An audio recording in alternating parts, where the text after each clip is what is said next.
All right. So, welcome to another episode of Chit Chat and Chill. I am here with my fellow panelists, Pedro and Santino. We're going to talk a little bit about the Russia Ukraine war. That's what I'm calling it. I don't know if it has an official name right now. I keep hearing people just say the war in Ukraine. But I think it's important to talk about the other side as well. So, anyway, we're just going to talk a little bit about what's going on. I haven't been keeping up too much with the details on this one, so we're going to talk about it a little bit. I'll probably have questions for you guys as we start to talk a little bit more about the details. But so, Peter, did you want to start with just giving a background on how we got here? Maybe we just start there. So the how we got here is kind of it's twofold, and we kind of actually helped create this. There was an agreement in place with Russia and NATO that we would not allow NATO countries to border Russia when USSR dismantled. So we've been flirting with Ukraine's been wanting to be part of NATO. Right. We've been flirting with it.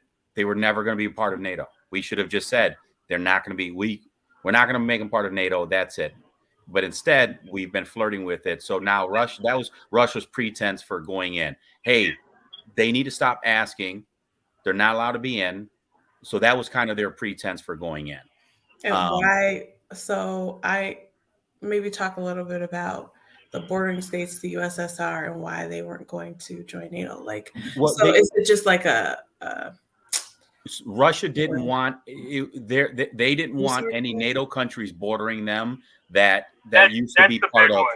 Yeah, that they used to be part of the USSR, and that was the big one. Okay. So that was their pretense. That'd be the equivalent of like China creating an alliance with Canada, and then China setting up a military base in Canada. Yeah. Like the United States would never allow that to happen. Look with the Cuban Missile Crisis, like that alone. Yeah. When the Russians tried to put missiles in Cuba, it became a fuck no situation. Right. So got it. They don't want NATO. They didn't want, and that was their pretense. There could have been more, but Putin has always wanted to expand back to the original USSR border. So what by me saying, hey, we could have helped. We were involved in that. We could have just said no, they're not part of NATO. What Putin would have done, maybe he would have done it anyway. Like a few years ago, they took Crimea in 2014. They went in there, just took it, said, hey, give me that. Ukraine said, okay. And that was just that. There was no war. There was no invasion. They just went and took it. So that's part of the reason why they did it. The other part that we messed up is we're funding this. We're funding it. Europe is funding it. Russia is broke. They've got no money. The only source of real income they have, it's not through vodka. So when you guys are pouring out your Russian vodka, you're not doing any damn good. You look like a fool. You're consuming the oil that we now get from Russia, where before, a couple of years ago, we were completely energy independent. We're getting oil now from Russia. So I heard that before Russia decided to invade Ukraine, they started to shift their revenue to get more from China.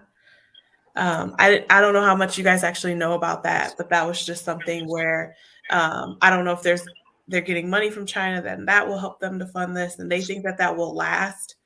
I don't know China's position in all. China wants Taiwan. If the West does nothing and allows Ukraine to be taken over by Russia, then Taiwan falls to China because they know we're not going to do anything. The other way, they just know, because if you think about it, a lot of it also stems from the way we handle Afghanistan. We just left. We're just gone. We're just gone. We showed complete weakness, no planning, no nothing, no foresight. We just disappeared. Yeah. So the funding is through that. And if you look at the countries in Germany, and if you remember, we had our Keystone Pipeline. We shut down day one of Biden's administration, but then they greenlit the Nord Stream? Russia's pipeline. Yeah, they greenlit that one. They opened that up. So now all of a sudden, all these countries are now getting their oil from Russia. That's where they're getting their money from. That's one of the reasons why they want Ukraine. Ukraine has what, 5 or 6 nuclear power plants? Right. So they want those natural resources. Yeah. And that's what I was getting at from the beginning. Like, is it a resource thing? Is it, I guess it sounds like it might be a resource thing, a money thing, just an overall expansion, power, people, all of that. It's always about resources, right? Like, I mean, if you strip like warfare, the reason why people have been going to war for the last 100,000 years is always about resource allocation in some way or form. Right. You know? Yeah. The Japanese didn't attack Pearl Harbor until we blockaded their oil. You know? And you know, and that's the reality of our current world, you know? Oil is what funds or what maintains like war efforts. You know? You know, in Russia's case, you know, and there's an argument to be made that Russia, they probably, you know, I wouldn't have doubt that Russia had tried to invade Ukraine while Trump was president, because that would be embarrassing for Trump. It would be more embarrassing for Trump than it is for Biden, in my opinion. But when the United States becomes an oil producer and a net oil exporter during Trump, and the deal that Trump had made with Saudi Arabia to give Saudi Arabia arms to fight against the Houthi militants, part of that deal was that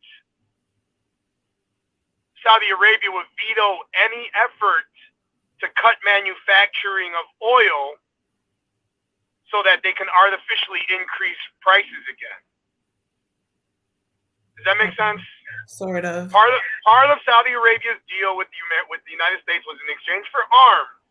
Right. Was that they would use their veto power in OPEC to keep OPEC from artificially inflating oil prices by cutting production. Okay. So they're keeping those prices down. Right. So and that's all thanks to Trump. You keep the oil prices down, you're tightening the belts of all of our enemy states. Iran, Russia, right? So when we were talking earlier about this being avoidable and us trying to move to being more energy independent a few years ago versus where we are now, you're saying like this was avoidable because we've been contributing to it through funding Russia's economy, through purchasing oil. The truth is, they could probably end this conflict and all of this in about 5 months. All they have to do is reopen the pipelines they shut down in America and reopen the oil industry. Because when the Russians lose the ability to win their war, they're not going to walk. They can't. It'll bankrupt. That's what bankrupted the Soviet Union. And when asked about that, so when they asked Jen Psaki, whatever her name is, she said, "Oh well, no, we're not going to do that. We're gonna keep looking for green ways to do it." Yeah. So that's what I was going to say, Pete. You had John Kerry who said that. Well, I hope that Putin really thinks about how this this invasion is going to impact global warming. What? 100%. That was just remember, people. A lot of people voted for that dude in 2004. Just gonna throw that out there. No, but real talk.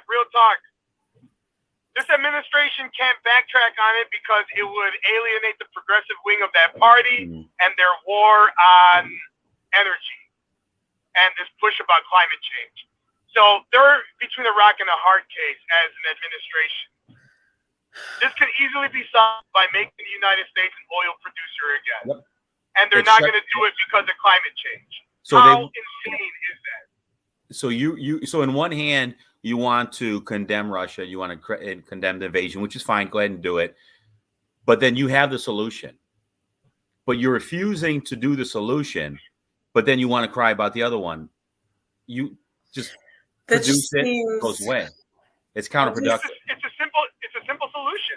Yep.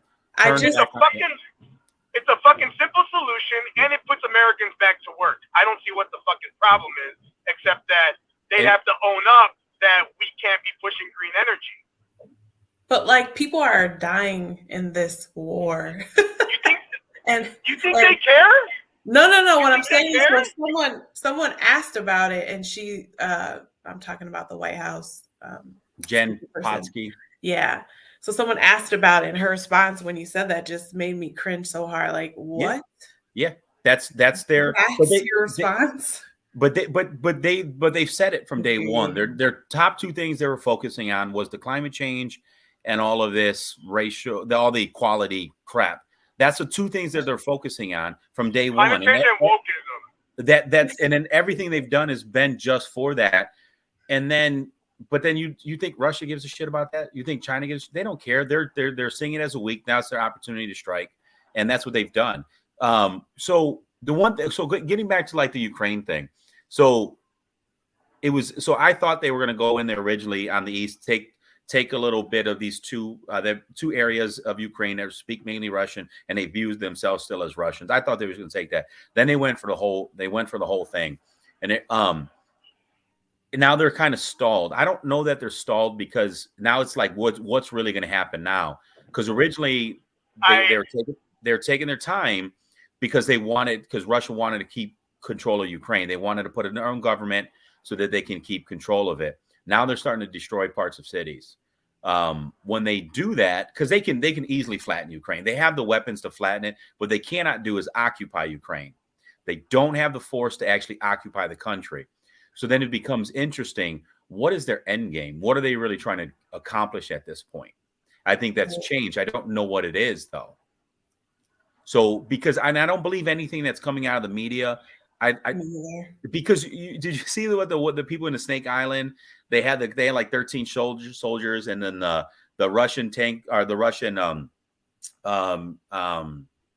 what was it, the naval Navy, ship, right? Yeah, they said oh, lay down your weapons, surrenders, and they said Russian ship, fuck you. And then the media reports was that they all died, that the Russians killed them all.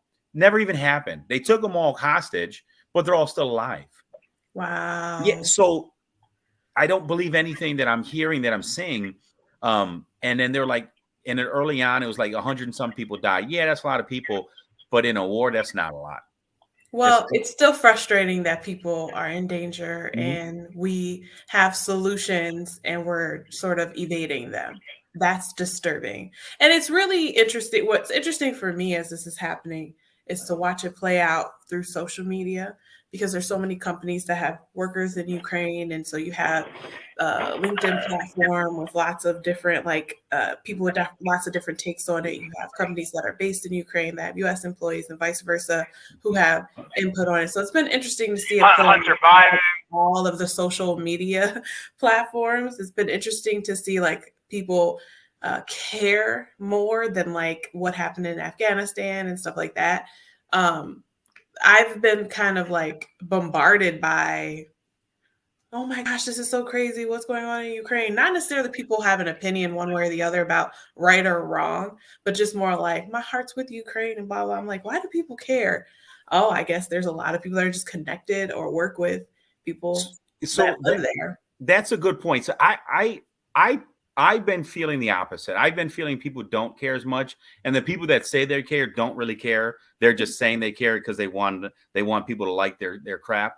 So I don't know. I feel like opposite of that. I don't feel like, but maybe that's just because seeing the way everything has played out the last few years, I just don't believe any of it. So maybe that's just me being more cynical. That very well could be the case. But I just see it, and when somebody says, "Oh, I stand with," you don't. You don't even know what that means. You got a little cool little thing you can put on your Twitter handle, and hey, look at me, and somebody's gonna like it because of that. It's just silly.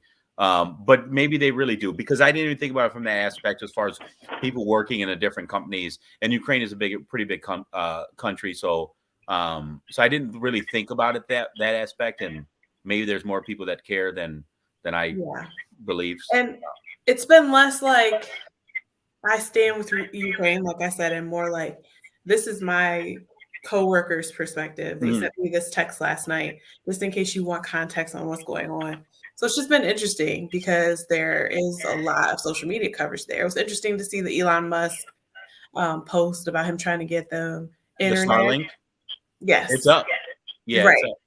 So that was interesting, and just kind of like, again, the interference during a war because of social media, because we wouldn't get the information, like you said, that you can't really trust the actual media that we're watching. You can't trust what they're saying, but it's been a lot of just like social media interaction and people interacting with people that they work with, and still getting that. Like, when I first saw that Elon Musk thing, I was like, is that okay? Is that like, are we supposed to interfere in any way? It just seemed like interesting. Again, it's tech. Well, I mean, he's a private citizen in a private company. You know what I mean?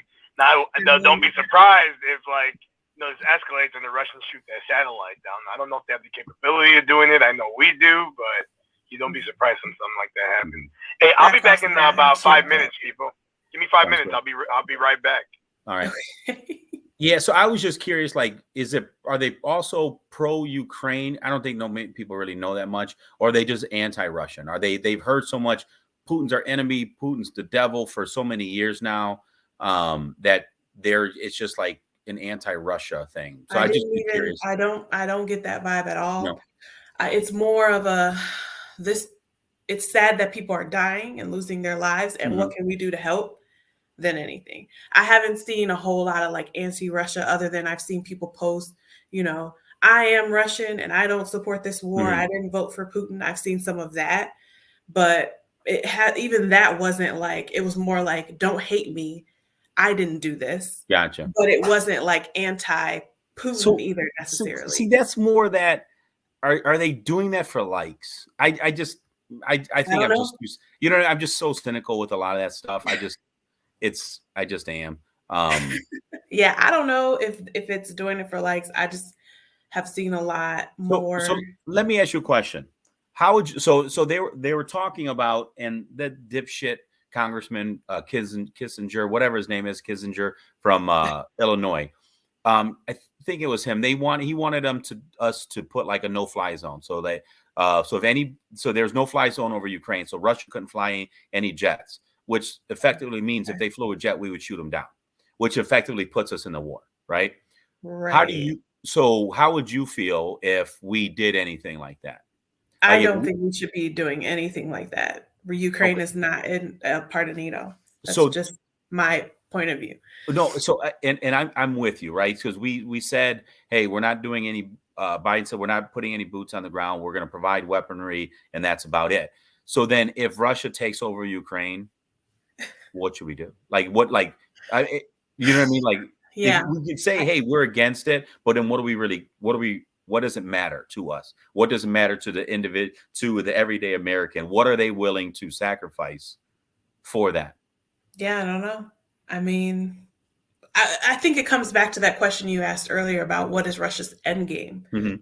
Because if people stop dying and they're able to, I saw that they were trying to talk about peaceful resolutions the other day, but that didn't work out. Mm-hmm. If they continue to do things like that and try to come to some kind of an agreement, I don't know what happened with Crimea. Like, what was the difference between what happened in 2014 and what's happening now with the Ukraine? There was no shots fired. They just simply put a force in there, took it. Okay, so there's no conversations. We just took it. I'm sure they discussed, but there was no war. They just went and give me that. So I guess my question is, I'm curious because I don't know. I'm curious how many people in Ukraine actually care if they're a part of Russia or not. But I from what I've read, it seems like the Ukraine citizens are happy being an independent Ukraine. Mm-hmm. Do you agree? Yeah. Okay, so yeah, but there's a couple little pockets that wouldn't mind being part of Ukraine, and they're on the eastern border. Yeah, they're right there next to bordering Russia. So there's a couple, and Ukraine has been battling them because they're like considering themselves a little separatist group, and it's like, so. Okay. But like, I don't know. I don't know how you can join a war with a non-NATO country and not cause problems. But if it expanded into a NATO country, I think that's where we'd have no choice. So and if like Turkey, they're on the Black Sea, so Turkey's right there, and Turkey was supposed to do some kind of blockade, like, hey, not letting Russia's ships go through to get to the southern border of Ukraine. So my issue with that then is if a NATO country gets involved at all and they get hit, what does that mean? It means that that's what makes it tricky.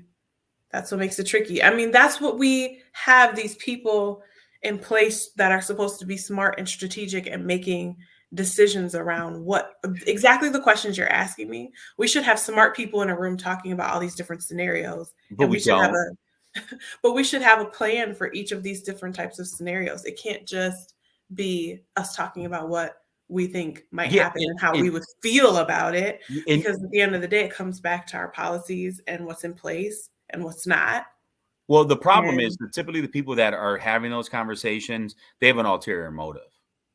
If you think about it, right? So, and then I was having this conversation with, I think, Pete the other day, or somebody the other day. We're going to war when all the congressmen and all the senators start buying all of the Halliburton stock and all of that's how you know. That's exactly what happened with the whole COVID stuff. They bought up all that shit. They made millions of dollars. So you always know what they're doing by the stocks, because if whatever stocks they buy, that's what you should need to dive into. So if they don't buy those stocks, we're not going to war. That's really fucked up. But think about it. I get what you're saying. I just hope that our decisions are not based around. But if you look at this whole war is all about money. Everything is about money. Yeah, of course. Power. But if you take a look at the people that are supposed to be making those decisions, that's what a lot of it has to do with. They're positioning themselves because they want war, because they want that control. They're making money off of seeing the wars. Same thing with a lot of the generals. What makes a general great? What makes a general great in their minds?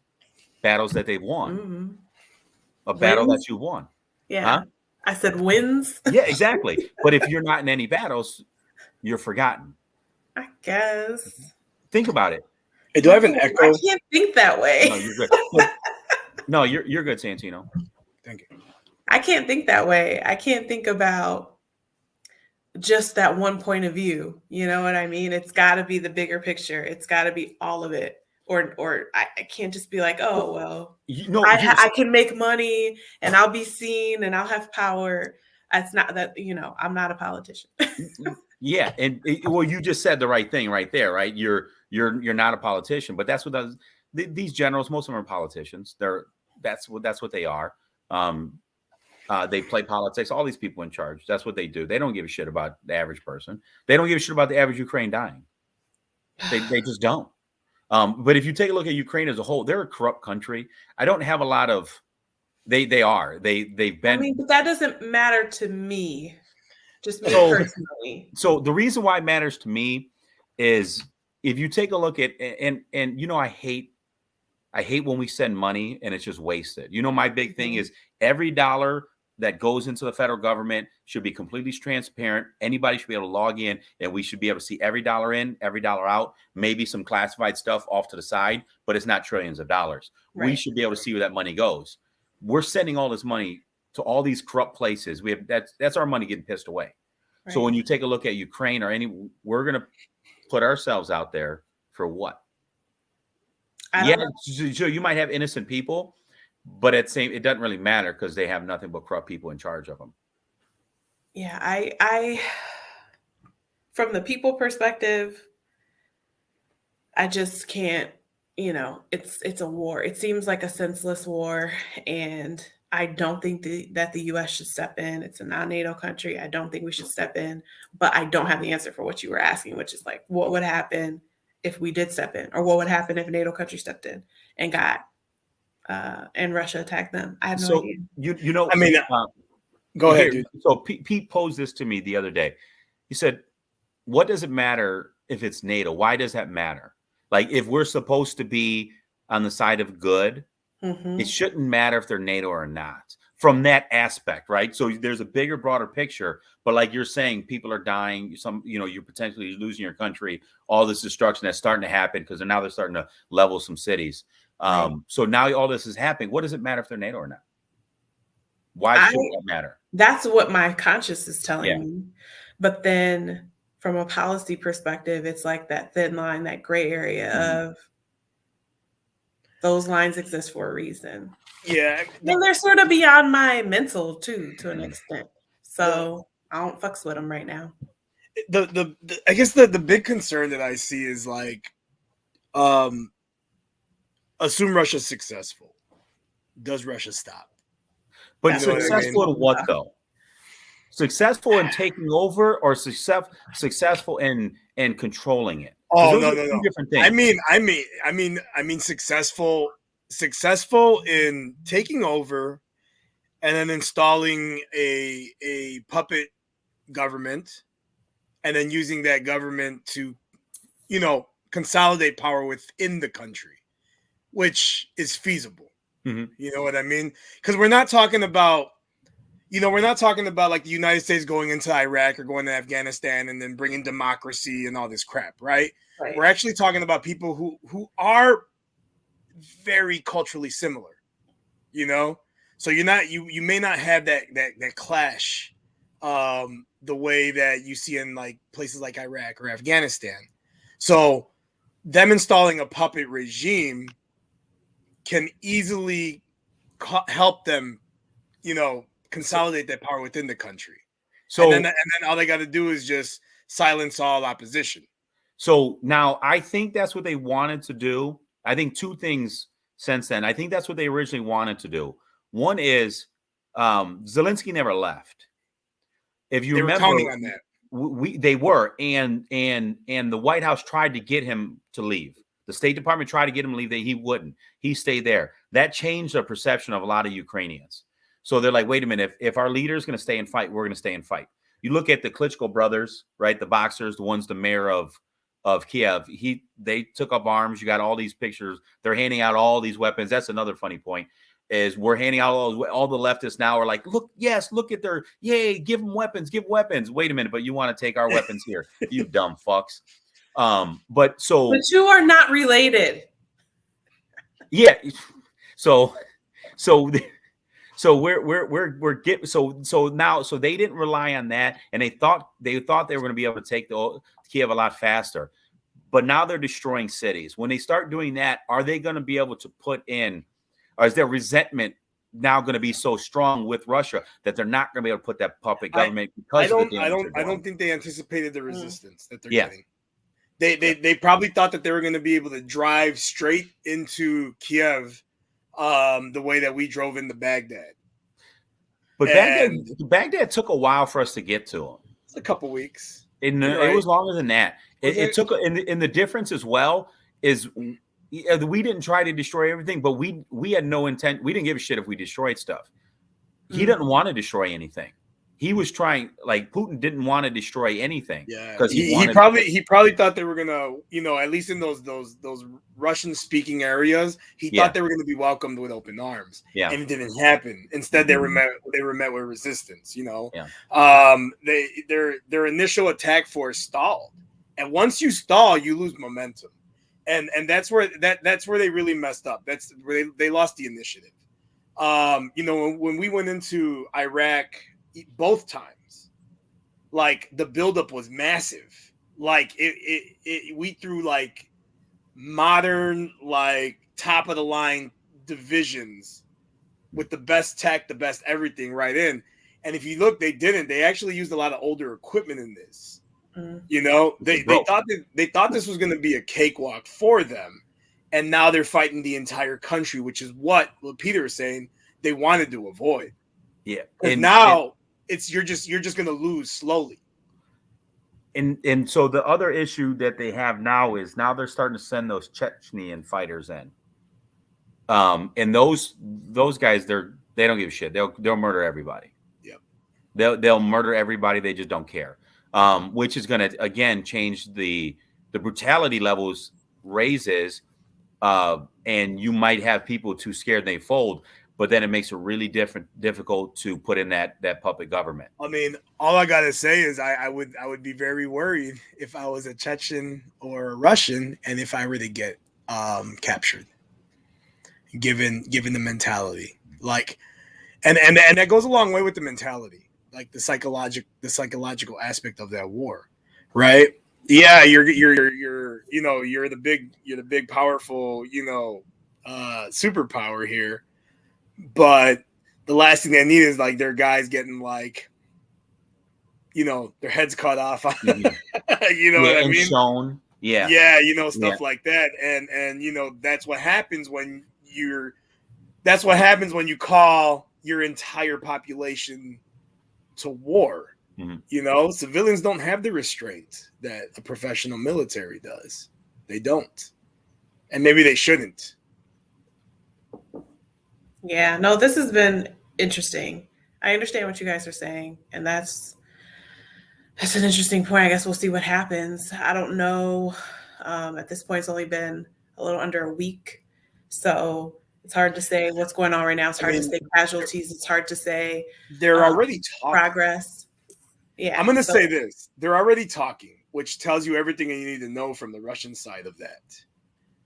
Because if they were winning, they wouldn't have any reason to be talking to the Ukrainian government.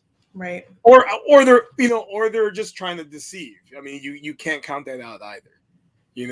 The Japanese were calling for peace and giving out symbolic peace medals to United States diplomats in the week leading up to the attack on Pearl Harbor.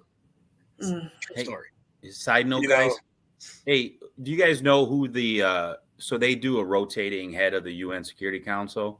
You know who's the head of the Security Council, the UN Security Isn't it China right now? No. It's Russia. Oh. It's Russia. While they're taking over a country. Yeah. Jeez. That just goes to show why UN's a joke, but the UN is a total joke. It really is. It really is. They all they do is just waste our money. Anything else on this war and final thoughts? Again, I know it's early on. I think that was a good background. So thank you for getting me caught up on some of that, because I definitely wasn't aware. It's good background, good knowledge up to this point. We'll have to see where it goes. Did we talk about the political divide here in our country regarding this? No. I mean, I'm just curious if we talked about it all, and I know we touched on it a little bit like before we went live, right? What is the mentality of people with this war in this country right now, right? Because I was saying earlier, normally the right wing is pretty hawkish about this stuff, right? And we're not getting that. Yeah, I mean, I haven't really. The memes are hilarious. You kicked out all the unvaccinated people from the military. Now like someone that posted that on Twitter, some lefty posted that on Twitter, right? Like we should send all the unvaxxed people to go fight. No, they did not. You kicked them out. Kicked them out of the military. So you all can go fight. Oh my gosh, can you imagine? I mean, you don't hear, look at the psychology behind this though. The White House is parading all this wokeism in our White House. And I'm not trying to minimize diversity efforts or anything like that. But it's just I know you are, but just hear me out. How the hell do you think it looks to Putin, who doesn't give a fuck about any of this, to any of our enemies? He don't give a fuck about any of this, right? These are people that still maintain these hyper toxic masculine ideals, right? Yeah. And you're parading dudes around in skirts in the White House. How do you think that looks to our enemies? And I swear I'm not saying anything to be calling anybody out. I'm just being honest. How does that look to our enemies? I don't know. If I was Putin, I'd be invading now too.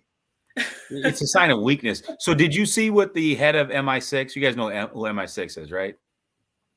Yeah. The the spy agency in England, like the CIA for the Brits. Yeah, yeah. So he posts the same something similar John Kerry did about the hope they're doing climate change.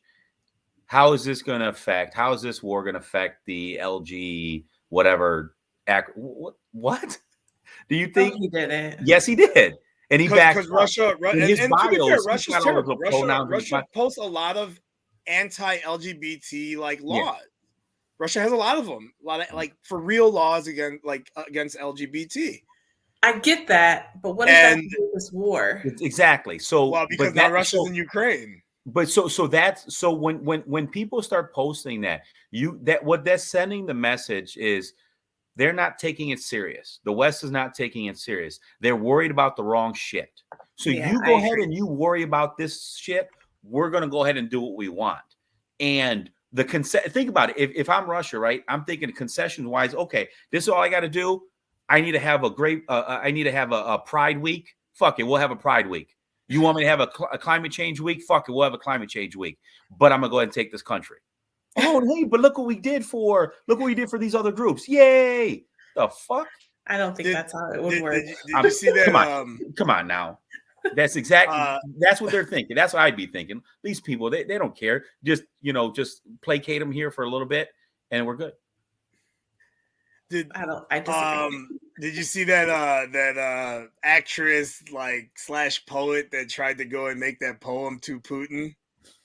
Imagine telling Putin this ridiculous cringy stuff. It's like, Putin, I wish I was your mother, and then trying to shame Putin through a viral poem because Putin gives a fuck about that. Putin 100% cares about that. If I was Putin, if I was if Putin wanted to be a dick, he would go and come out and be like, you know what? Wow, this poem really touched my heart. This poem really touched my heart. Just for that, I'm gonna send 10,000 more troops into Ukraine. This is your fault, celebrity. Good luck with that. Yikes! I would say that. I would totally say that if I was Putin. What are you accomplishing? You think that dude cares? I mean, I don't. Did that garner any likes? Did you get enough likes for that one? I just think that's so ridiculous what you said as you were saying it. It just wish I was lying. So ridiculous. I wish I was lying. I wish it was fake news. There's no way someone are spending time on that and thinking that that's going to make people have their blinds up. They're still living in fantasy world while the real world is happening in front of them. And now that it's happening in front of them and it's scary, they're trying to cover their eyes. And they're trying to color it with lollipops and rainbows, and they don't understand. Make it feel better for themselves. Yeah, the writing is all on the wall. They're just choosing not to see it. They want to believe that this is how things work, and in their mind it does. But it's not how it works for the average person. Average people think completely different. That's not even our average people. Our enemies. Period. Yeah. Our average people. Yeah, but how do our enemies see it? How do our enemies see it? Hell no, man. If I was Putin, I'd be sitting back looking at this and be like, yo, we got a president that can't stay awake, and we have a vice president that doesn't even know what the hell is going on. Yeah. Now's the time to do it. Mr. President, I would imagine that Putin's advisors went to him and look, let me tell you what's happening in the United States. These two are weak, but that's gonna be a temporary thing. That's only gonna be a temporary thing. We got 2 years before someone else is probably going to come in now. We may not be able to do it now. It's now or never. That's how that conversation went down. Believe that's how that conversation went down. I mean, is there any surprise? Is there any surprise that all of a sudden we've had all of these? Remember, the adult's going to be in the room now. The adult's going to be in the room. We have nothing but one epic national security fall after the other. We didn't have any before. We weren't in any wars. No, the big thing was, oh my God, Trump is upsetting our allies. Yeah. Trump is upsetting our allies. Why? Because he asked for our money back? Yeah. but there was no asking for a return on our investment. How many years to not get us in any kind of conflict. He's gone a year later, and all of a sudden we're just everywhere. And then did you see we just bombed Somalia? we were just bombing Somalia last week. Hey guys, where's Biden this weekend? Delaware. 100% he was at Delaware. Yeah, he was in Delaware. You got war breaking out. He's in Delaware. Shit. You know, I had talked about this. I remember I was in Cuba. You remember when Trump, the Trump admin, I don't know who ordered it, but they dropped that Moab in Afghanistan. Right? You guys remember that? The Moab, the mother of all bombs, dropped the biggest bomb ever aside from a nuclear bomb in Afghanistan, right? What people don't know, and I remember, oh my God, Trump's going to bring World War III. Look at this. They have this weapon. Like, first off, we've had the weapon for like 10 years, but what people don't understand is that was specifically to warn Russia. That was specifically a show of force to Russia, right? I was in Cuba when that bomb dropped, right? Cuba's our enemies. I don't care what we were doing at that time. Cuban government are our enemies, right? Mm-hmm. What do you think was dominating their national media that day? The Moab that we dropped in Afghanistan, because it scared the shit out of them. I thought you were going to say they tried to hide it. I thought you were going to say they tried to hide it for that. No, it was all over their state-run media. They could not shut up about how the United States dropped this terrible bomb in Afghanistan. I hate bombs. I get you, but like understand, like I promise you guys, I was in Cuba, I was in Havana when this happened, and all over because it scared the shit out of them. It scared the shit. That was Russian. That was RT. That was RT media playing in Cuba. It scared the shit out of them. They couldn't shut up about this damn bomb. Yeah, it's scary because we all know that once that type of war starts, no one wins. So now Russia they hinted at that, and then they asked the White House. They asked the White House. They asked Biden what was, what did Biden or what did Putin say? He goes, I don't know what he meant. No, he did not say that. He did. And you're talking about in response to Putin when he said, we don't want those types of problems or something like that. Yeah, exactly. We're going to attack them like they never, something to that effect. Because I don't know what he meant. And he went and rambled on about something. I'll send you the link. It's embarrassing. So we've got a nuclear power making those threats. And we said, do you remember what we did when the little guy from North Korea started making those comments and then Trump sent out the tweet? He goes, if you do anything, I've got a bigger bomb. And he goes, I got a button too, and I guarantee my button works. Okay, I'm sorry. It's not funny. No, it's totally funny. It's totally funny. And then what did we hear about North Korea after that? Not a fucking word. Not a fucking word. Trump neutralized every single threat to this country, guys, except for the one inside here, the lefty threat. Because people knew. You know what? In a few years, I am terrified to see that. I just feel like this country's going to rip itself apart again. And I'm just like not thrilled because it's like there's no, I've seen people start to appreciate Trump at this point. Well, you got $4 gallon of gas right now. $4 gas? Inflation. Right. But I think people are starting to appreciate him who are on the fence about him before, not people who have that, whatever you guys call it, the derangement syndrome. Yeah. Yeah. I think those people still 100% every time someone says his name, I want to puke physically, which is just the dumbest thing. But it's like, it's either you hate him or you're on the fence or you supported him. And the people who are on the fence, I feel like are starting to move towards supporting him because they see the drastic difference in policy and, like you said, inflation and everything that's happening right now. And it doesn't help that Trump supporters are retweeting all of the conversations that have happened that would have avoided some of this if he was still around. But I do feel like the left will not, it will just be a war within America. It will be so divided again. And if he doesn't win and there's more election fraud and all that, it's just going to be a disaster. I just want to know where all those 81 million people are that voted for this man, because this is your responsibility.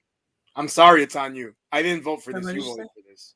The so-called 81 million votes. The 81 million people that voted for Biden, this is on you. Okay. I don't think there's 81 million. No. In the same way that I had to take responsibility for everything that Trump did, in the same way that Peter had to take responsibility for everything that Trump did during the 4 years that he was in office, this is a responsibility on the 81 million people that voted for Biden, if they're real.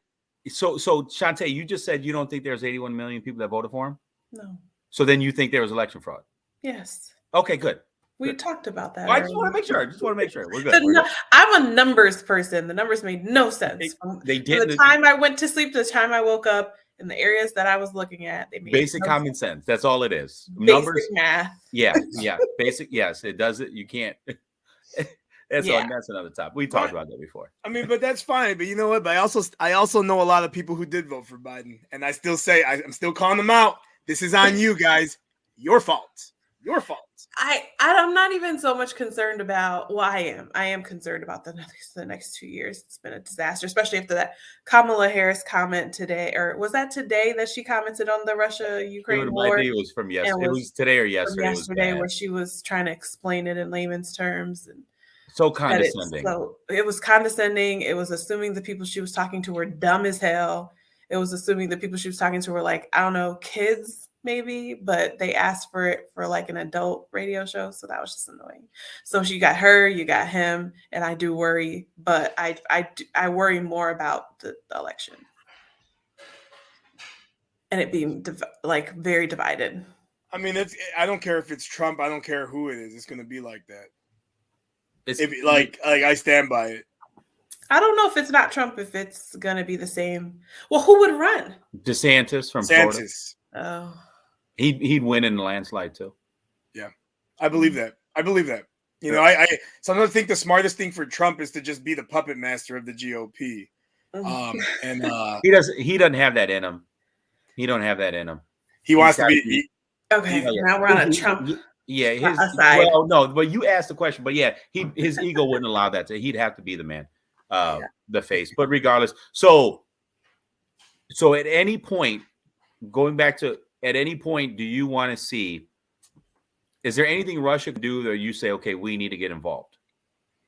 Shantae, as far as us striking Russia, is there anything? I think just like. I don't know. I'd have to see what they do. Like nonsensical violence. WMDs, chemical weapons. Yeah, maybe more brutality, more like signs that it's not going to end and no apparent reason. I don't know. Like it. The Ukrainians are fighting in their homeland. They have the advantage. You know, like let's be honest here. They have the advantage. That's what history says. If Russia escalates to like using chemical warfare, there's that for me, that's a line. And for Trump, that was a line. You know, for everybody, like Obama said it was a line, but it wasn't. But you know, Trump, that was a line. And if you remember that when everyone criticized him for bombing Assad's forces in Syria because they launched chemical attacks, and that solidified Trump's foreign policy with one action. Mm-hmm. When it happened so early in his presidency, and it was like holy shit. So I'm torn about whether I would want us to get involved under any circumstances if we do nothing at home that help create the problem. So if we don't change any of our policies, what's the point of going in? Right. If we change our policies and then we do something, then I can see, then that makes more sense to me. But otherwise, we're getting involved and we're not doing anything to change the policies that help get us in that situation. So I'm very much hesitant of that. And you guys know I'm very indifferent towards most things and most people. So yeah, I feel bad, but do I really? I don't know. And see, even the chemical things, I definitely see the atrocities part, and I'd hate to see that. But is that more important than us getting into a potential nuclear war? For me, yes, Pete. And I only say that because for me, like going into using those weapons, you've already shown that you're willing to go beyond conventional warfare, and you are now a threat to the entire world. You need to be annihilated. So okay, so I get it. It makes sense. But are they still a threat to us? I don't know. Yeah, like the Russians are always a threat to us. No, what I mean by that. Nukes, but I'm not. I'm talking about. Yes, they're a threat to an extent. But if we don't get involved, right? Even if they just do the chemicals, are we still? Do you see what I'm saying? We're not directly involved. What's the chance of them doing something? I think that in the short term they may not be, but I think that allowing them to continue with actions like that makes them a bigger threat in the future. But what if we? But not if we freeze them out. If they're freezed out from they only thing have one thing going for them. If we freeze them out and Europe freezes them out, then they're done. But our politicians don't have the gall to do it. And that's why I said, and that's my key point. If we don't do anything to change our policies, then there's no point in going in. If we keep the same policies, because we're enabling them at that point. Right. Yeah. So the fact that we're even sending money over their period right now is absolutely ridiculous. What a clown show. What a clown show. Like, how could you go on TV and even think that was a good idea to say that we're not even thinking about opening these pipelines to starve them out? Yeah. It just will not take much. No, and then militaries consume a fuck ton of oil. And then we asked Saudi Arabia to release a couple. What is that going to do short term? That doesn't do anything for us. No, but they've already proven themselves. This administration's already proven themselves to not be as friendly to the Saudis. You know. Yeah. So why are they going to go and why are they going to go and mess up their economy to accommodate us now? Yeah. You know, that was a one-off under Trump. Yes, that's I don't know. I just don't know like what's the point of getting involved if we do, to what extent. I don't have a line like the chemical thing. It does kind of make sense, and I get that, and I don't disagree. Like I don't like violence unless it's in self-defense. If self-defense, anything goes. But just walking up being violent, to me, it's just silly. It doesn't make any sense to me. So when in the same thing, so then, okay, if they start doing that, then all of a sudden they're the bully, then anything happens is fair game. And I get it, but I don't trust the people in power in general, especially right now, to make any of the decisions that are actually best for us as American people in foreign policy or even domestic policy. So I think that's what scares me and frightens me as far as getting involved in any kind of escalation. It's the same thing when China starts taking over Taiwan, which we have way more of an interest in Taiwan than we do Ukraine. We have very little interest in Ukraine, except unless you're Hunter Biden, then you have all the interest in Ukraine. And that kickback to the big guy. But we have interest. How's that Ukrainian return on investment going right now?